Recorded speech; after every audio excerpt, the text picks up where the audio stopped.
Hello friends, welcome to the success Kendra.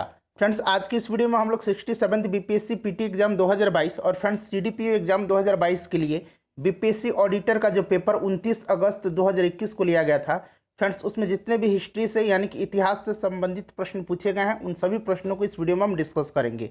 Friends, total 35 प्रश्न जो है हिस्ट्री से पूछे गए थे और इससे पहले मैंने आपको बिहार स्पेशल और साइंस, जो बीपीएससी ऑडिटर में साइंस और बिहार स्पेशल से संबंधित प्रश्न पूछे गए थे, उनको कवर करवा दिया था। तो अगर आपने नहीं देखा है तो देख लीजिएगा, उन दोनों वीडियोज़ का लिंक आपको डिस्क्रिप्शन बॉक्स में मिल जाएगा। तो चलिए फ्रेंड्स, बिना देरी किए हुए आज का सेशन स्टार्ट करते हैं। फ्रेंड्स, प्लीज़ वीडियो को लाइक कर दीजिएगा और जब सेशन समाप्त होगा तो इसे शेयर भी जरूर कर दीजिएगा। देखिए फ्रेंड्स, इस क्वेश्चन पेपर में क्वेश्चन नंबर 26 से लेकर के क्वेश्चन नंबर 40 तक में, फिर उसके बाद क्वेश्चन नंबर 1111 से लेकर के 130 यानी कि 130 तक में हिस्ट्री के प्रश्न दिए गए हैं। फ्रेंड्स, चैनल पर अगर पहली बार आए हैं तो चैनल को सब्सक्राइब कर लीजिएगा और बेल आइकन को दबा लीजिएगा, ताकि इसी तरह का कोई भी इंपॉर्टेंट वीडियो अपलोड किया जाए तो उसका नोटिफिकेशन सबसे पहले आपके पास पहुंच जाए। तो चलिए फ्रेंड्स, आज का सेशन स्टार्ट करते हैं। फ्रेंड्स, पहले प्लीज़ वीडियो को लाइक कर दीजिएगा। देखिए, क्वेश्चन नंबर 26 से जैसे कि मैंने बताया कि हिस्ट्री के क्वेश्चन स्टार्ट हो रहा है। देखिए, 1857 के विद्रोह के समय दिल्ली का प्रभारी अंग्रेज अधिकारी कौन था, ये पूछा गया है। तो देखिए, बिहार से भी बहुत सारे प्रश्न 1857 की क्रांति से संबंधित पूछे गए थे, तो ध्यान रखेंगे, अच्छे से पढ़ लेंगे एक बार, ठीक है। तो देखिए, 1857 के विद्रोह के समय दिल्ली का जो प्रभारी सैन्य अधिकारी था यह आपका लेफ्टिनेंट हडसन और जॉन निकोलसन था। तो यहाँ पर देखिए ऑप्शन बी में लेफ्टिनेंट हडसन और जॉन निकोलसन, तो आयोग के द्वारा इसका ऑप्शन ई उत्तर दिया गया है। जो भी आयोग के द्वारा उत्तर दिया गया है, आंसर दिया गया है, वही मैं आपको बताऊंगा। और फ्रेंड्स, यहाँ पर ध्यान देंगे, देखिए जनरल हैविट का भी नाम आप ध्यान रखेंगे। जनरल हैविट जो था, जब ये विद्रोह हुआ था मेरठ में, तो उस समय मेरठ छावनी का यह सैन्य अधिकारी था। अच्छा, इंग्लैंड के प्रधानमंत्री कौन थे 1857 की क्रांति के समय? तो विस्कट पॉर्मस्टन, यहाँ मैं लिख देता हूँ विस्कट पॉर्मस्टन, ठीक है, याद रखेंगे, ये इंग्लैंड के प्रधानमंत्री था। उसके बाद आपको पता है कि लॉर्ड कैनिंग था उस समय गवर्नर जनरल। उसके बाद नेक्स्ट क्वेश्चन है हमारा कि दिल्ली दरबार के समय भारत का वायसराय कौन था? अच्छा, टोटल 3 बार दिल्ली दरबार का आयोजन हुआ है। सबसे पहले हुआ था 1877 में, ठीक है। उस समय कौन था? तो उस समय लॉर्ड लिटन था। Option number B right answer इसका दिया गया है। और इस दरबार में जो इस दरबार को प्रथम दिल्ली दरबार कहा जाता है और इसमें महारानी विक्टोरिया को जो है भारत की सम्राज्ञी घोषित किया गया था, ठीक है। उसके बाद दूसरा जो हुआ था वो हुआ था 1903 में कर्जन के समय, और उसके बाद तीसरा 1911 में हुआ था लॉर्ड हॉर्डिंग द्वितीय के समय। तो ये सब याद रखेंगे, ठीक है फ्रेंड्स। चलिए, उसके बाद अगला प्रश्न है साइंस वाला, जो हम लोग ने डिस्कशन किया था उसको जरूर देख लीजिएगा। एलडीसी का जो पेपर हुआ था बीपीएससी का भी रिसेंटली, उसका भी मैंने साइंस आपको कवर करवा दिया था। देखिए, किस अधिनियम के द्वारा अंग्रेजों ने यह घोषणा की कि भारत में अधिकारियों की नियुक्ति में राष्ट्रीयता और रंग के आधार पर भेदभाव नहीं किया जाएगा? बताइए। तो इसका सही उत्तर हो जाएगा ऑप्शन नंबर बी 1833 का चार्टर अधिनियम। देखिए फ्रेंड्स, इस अधिनियम के धारा 87, ध्यान रखेंगे, इस अधिनियम के धारा 87 के तहत कंपनी के अधीन पद धारण करने के लिए किसी व्यक्ति को धर्म, जन्म स्थान, मूल वंश या रंग के आधार पर अयोग्य न ठहराए जाने का उपबंध किया गया था। ध्यान रखेंगे, ऑप्शन नंबर बी हो जाएगा 1833 का चार्टर एक्ट। उसके बाद नेक्स्ट क्वेश्चन है हमारा क्वेश्चन नंबर 29। देखिए, क्वेश्चन नंबर 29 है फ्रेंड्स, देखिए ये भी अच्छा प्रश्न पूछा गया था। प्रश्न था कि इनमें से किसने द हिंदू एसोसिएशन की स्थापना किया था? किसने किया था द हिंदू एसोसिएशन की स्थापना? तो फ्रेंड्स, एनी बेसेंट ने किया था। ऑप्शन नंबर ए हो जाएगा, एनी बेसेंट ने 1904 में द हिंदू एसोसिएशन की स्थापना किया था इन्होंने, ठीक है। चलिए, उसके बाद नेक्स्ट क्वेश्चन देखिएगा, मिलान करने के लिए दिया गया था, मिलान करने के लिए। अब यहाँ पर फ्रेंड्स आप ध्यान देंगे, थोड़ा सा और मैं बड़ा कर देता हूँ। देखिए, इल्बर्ट बिल। अच्छा, इल्बर्ट बिल किसके समय में लाया गया था? तो देखिए, इल्बर्ट बिल जो है यह लॉर्ड रिपन के समय में यूरोप वासियों के विरुद्ध भारतीय न्यायाधीशों द्वारा मुकदमों की सुनवाई के लिए इल्बर्ट विधेयक प्रस्तुत किया गया था। हालांकि बाद में बहुत विरोध हुआ अंग्रेजों के द्वारा, इसीलिए इसको वापस ले लिया गया था। तो ये आपका हो जाएगा किसके द्वारा? लॉर्ड रिपन के द्वारा। अच्छा, दूसरा जो अफगान युद्ध हुआ था ये 1878-80 के दरमियान हुआ था, उस समय लॉर्ड लिटन था। उसके बाद धार्मिक अयोग्यता अधिनियम, ये आपका लॉर्ड डलहौजी हो जाएगा। और प्राचीन स्मारक अधिनियम, ठीक है, पुरातत्व विभाग की स्थापना जो है ये कर्जन के समय हुई थी। इस प्रकार से 2, 1 3 4 इसका करेक्ट आंसर हो जाएगा। देखिए कहाँ दिया गया है, 2 1 3 4। ठीक है, चलिए आगे बढ़ते हैं, अगला प्रश्न करेंगे। देखिए पूछा गया है कि इनमें से कौन अहरार आंदोलन से संबंधित नहीं थे। अहरार आंदोलन, अच्छा प्रश्न पूछा गया है। देखिए फ्रेंड्स, अहरार आंदोलन की हम बात करें तो यह आंदोलन 1910 में हुआ था। मौलाना मोहम्मद अली इसके जो नेतृत्वकर्ता थे, मौलाना मोहम्मद अली, हकीम अजमल खान, हसन इमाम, मौलाना जफ़र अली खार और मजहरुल हक। तो जितने भी नाम दिए गए हैं ये सभी लोग संबंधित थे, इसीलिए आयोग के द्वारा इसका ऑप्शन ई दिया गया है, उपरोक्त में से एक से अधिक। ठीक है, मजहरुल हक का भी नाम याद रखेंगे, हसन इमाम का भी नाम याद रखेंगे। उसके बाद देखिए मौलाना मोहम्मद अली, हकीम अजमल खान, मौलाना जफ़र अली खार। ठीक है, चलिए उसके बाद देखिए फिर से मिलान करने वाला आ गया। ये प्रश्न शायद मैंने बिहार स्पेशल में भी आपको करवा दिया था, बिहार वाला जो हिस्ट्री का जो हम लोग स्पेशल जो कर रहे थे उसमें ये करवा दिया था। कार्यानंद शर्मा का, फ्रेंड्स जो पूछा जा रहा है कार्यानंद शर्मा का, ये आपका क्षेत्र इनका क्या था, तो ये आपका हो जाएगा मुंगेर। यदुनंदन शर्मा का गया। उसके बाद देखिएगा कार्यानंद शर्मा के नेतृत्व में मुंगेर में जो है आंदोलन हुआ था। आगे प्रश्न मिलेगा, उसका उत्तर आप बताएंगे। ठीक है, उसके बाद जमुना काजी का, तो ये आपका हो जाएगा सारण, और राहुल संकृत्यान का अनवारी। ठीक है, तो ये 2 1 4 3 इसका सही उत्तर दिया गया है, 2 1 4 3, जो कि कहाँ पर है, ऑप्शन नंबर सी में दिया गया है। चलिए उसके बाद देखिए अगला प्रश्न पूछा गया था कि निम्नलिखित में से कौन एक सुमेलित नहीं है। अब यहाँ पर देखिए सुमेलित नहीं है, तो देखिए इसमें से सच्चिदानंद सिन्हा, इंडियन पीपुल, ये सही है। S.A. डांगे, नवयुग, ये गलत है। देखिए नवयुग को लिखा है किसने, तो मुजफ्फर अहमद ने। किसने, मुजफ्फर अहमद ने लिखा है, ध्यान रखेंगे। तो फ्रेंड्स ये गलत दिया गया है। बाकी देखिए comrade Mohammad Ali, India divided, Rajendra Prasad, ये सभी सही हैं। ऑप्शन नंबर बी जो है यह सुमेलित नहीं है। उसके बाद अगला प्रश्न है फ्रेंड्स कि इनमें से कौन काकोरी ट्रेन डकैती से संबंधित नहीं थे, बताइएगा। देखिए काकोरी ट्रेन डकैती का नाम चेंज किया गया है और अब इसका नाम काकोरी ट्रेन एक्शन रखा गया है उत्तर प्रदेश की सरकार के द्वारा। देखिए काकोरी ट्रेन एक्शन जो है यह 9 अगस्त 1925 को हुआ था। ठीक है, 9 अगस्त 1925 को। और देखिए यह कांड जो था काकोरी नामक स्टेशन पर हुआ था, जहां पर सरकारी खजाना ले जा रही एक रेलगाड़ी को लूट लिया गया था। इसके लूटने का विचार जो था सर्वप्रथम रामप्रसाद बिस्मिल के दिमाग में आया था। और देखिए इसमें रामप्रसाद बिस्मिल, राजेंद्र लाहिड़ी, रोशन सिंह, अशफाक उल्ला खां, इन सब को फांसी दिया गया था। और सचिंद्र सन्याल जो थे इनको आजीवन कारावास दिया गया था। तो इस बात को आप ध्यान रखेंगे। देखिए इसमें से कौन जो है नहीं थे, तो मैंने बताया रामप्रसाद बिस्मिल, अशफाक उल्ला खान, रोशन सिंह। उसके बाद मैंने आपको बताया था एक और नाम याद रखेंगे, सचिंद्र सन्याल का भी नाम। ठीक है, चलिए राजेंद्र लाहिड़ी का भी नाम याद रखेंगे। सुखदेव जो थे इससे संबंधित नहीं थे। ठीक है, ऑप्शन नंबर डी हो जाएगा राइट आंसर। चलिए आगे बढ़ते हैं।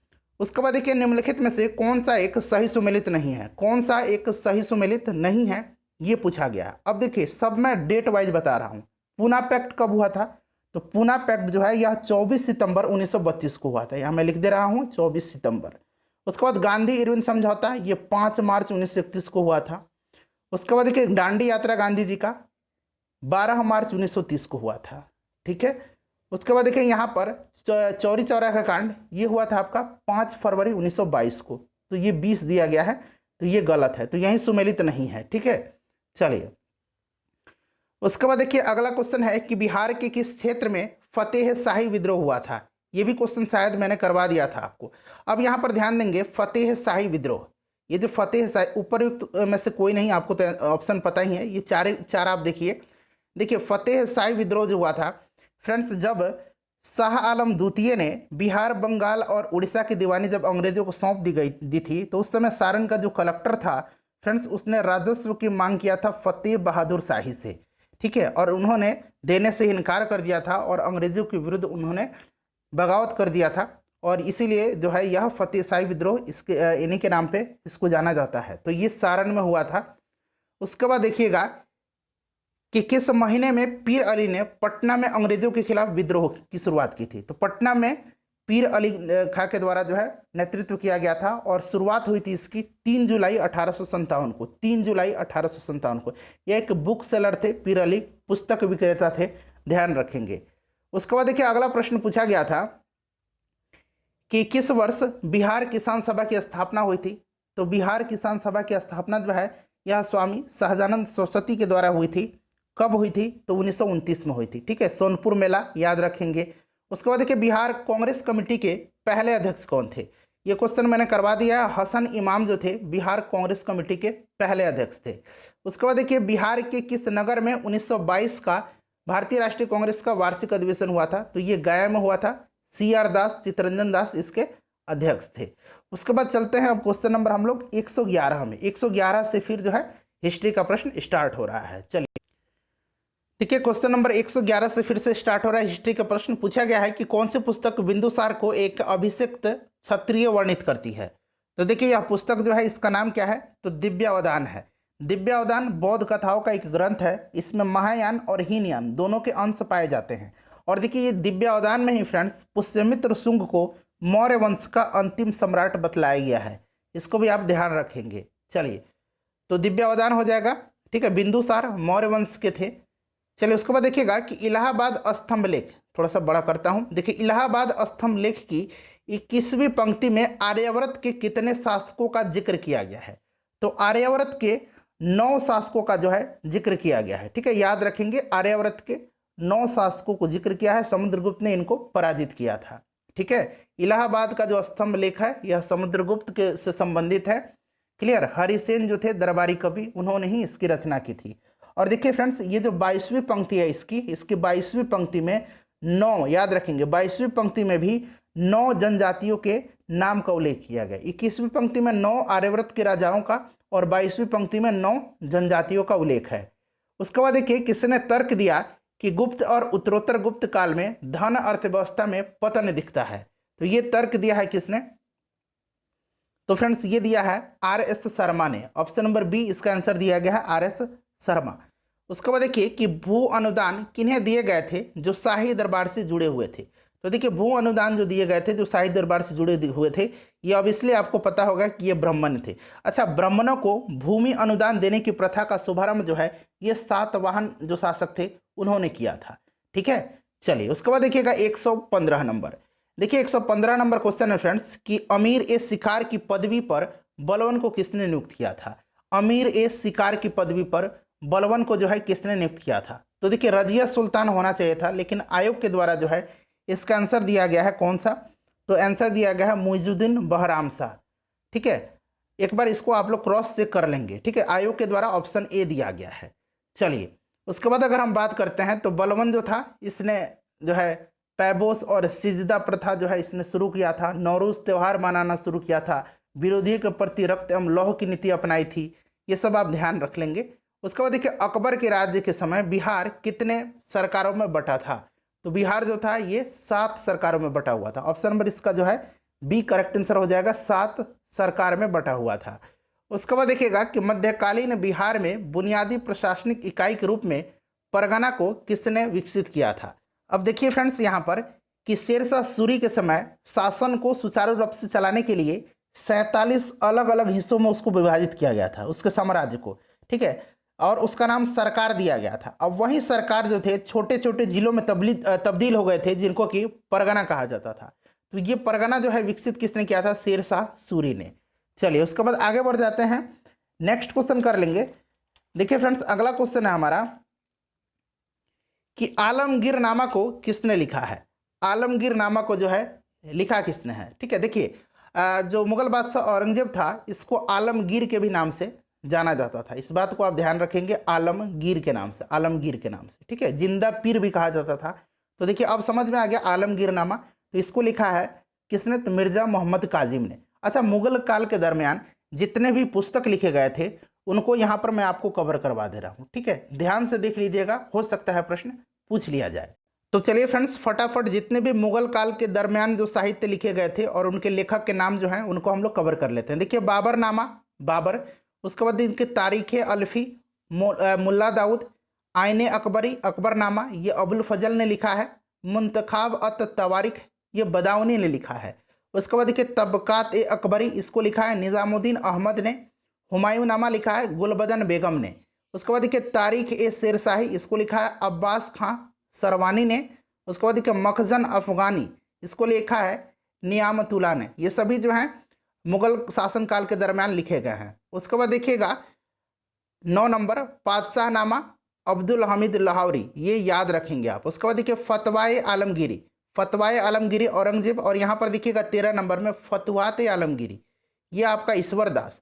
आलमगीरनामा मिर्जा मोहम्मद काजिम सिराजी, यही पूछा गया था, ठीक है, कि किसने लिखा आलमगीरनामा, तो मिर्जा मोहम्मद काजिम सिराजी। उसके बाद देखिए खुलासा उल तवारिख, तो ये सुवान राय खत्री ने लिखा था, ठीक है। किसने लिखा है खुलासा उल तवारिख, सुवान राय खत्री ने। फतवाते आलमगीरी, तो ये आपका हो जाएगा ईश्वर दास। नुस्खाए दिलकुशा, इसको लिखा मोहम्मद साफ़ी ने। पद्मावत मलिक मोहम्मद जायसी ने लिखा है। उसके बाद देखिए सूरसागर सूरदास ने। रामचरित मानस तुलसीदास ने। मासर जहांगीरी, तो मासर ए जहांगीरी ख्वाजा कामगार। उसके बाद देखिए शाहजहांनामा, ये याद रखेंगे इनायत खां। उसके बाद देखिए मकज्जम ए अफगानी नियामतुल्ला। प्रेम वाटिका रस खान और तुजुके बाबरी बाबर। तो ये आप याद रखेंगे कम से कम इतनी पुस्तक। चलिए अब प्रश्न पर आते हैं। तो देखिए फ्रेंड्स, यही प्रश्न पूछा गया था कि आलमगीरनामा को किसने लिखा है, तो मिर्ज़ा मोहम्मद काजिम ने। उसके बाद चलिए अगला क्वेश्चन करेंगे 119 नंबर। थोड़ा सा मैं छोटा कर देता हूं। देखिए पहले प्रश्न पढ़ लीजिए कि किसने खूत और मुकदमों को इस हद तक पदावनत कर दिया कि उनकी स्त्रियों को मुसलमानों के घरों में काम करना पड़ा था। तो ये कौन था, तो फ्रेंड्स ये था अलाउद्दीन खिलजी, ठीक है। अलाउद्दीन खिलजी, राइट आंसर इसका हो जाएगा ऑप्शन नंबर बी, ठीक है। चलिए आगे बढ़ते हैं, नेक्स्ट क्वेश्चन कर लेंगे। Question number 120। देखिए पूछा गया है कि दिल्ली के किस सुल्तान ने सिजदा की परंपरा को प्रारंभ किया। तो सिजदा और पैबोस, नौरोज उत्सव मनाने का प्रारंभ और फ्रेंड्स लौह एवं रक्त की नीति अपनाया था, ये बलवन था। उसके बाद नेक्स्ट क्वेश्चन है कि भारत में कपास की पैदावार के लिए कृषि विभाग की स्थापना की मांग किसने किया था। तो ये किया था किसने, तो फ्रेंड्स ध्यान रखेंगे ये किया था मैनचेस्टर कॉटन सप्लाई एसोसिएशन ने, ठीक है। ये किया था मैनचेस्टर कॉटन सप्लाई एसोसिएशन ने, ध्यान रखेंगे। ये कहीं ना कहीं बीपीएससी में प्रीवियस ईयर में भी पूछा गया प्रश्न है, मुझे जहाँ तक याद आ रहा है। उसके बाद देखिएगा कि नेक्स्ट क्वेश्चन पूछा गया था कि बंगाल में एक नए भू अभिजात वर्ग की स्थापना किसने किया था। तो फ्रेंड्स ये किसने किया था, ये किया था मुर्शीद कुली खां ने। देखिए मुर्शीद कुली खां तो जो मुर्शीद कुली खां था, इसने राजधानी को ढाका से ले आकर के कहाँ किया था, ढाका से ले आया था और इसने मुर्शिदाबाद किया था, ठीक है। ढाका से मुर्शिदाबाद राजधानी लाया था इसी ने, ये पूछा जाता है, ठीक है फ्रेंड्स। तो इस तरह से आप इसको याद रखेंगे। उसके बाद देखिए मुर्शीद कुली खान ने जो है इसने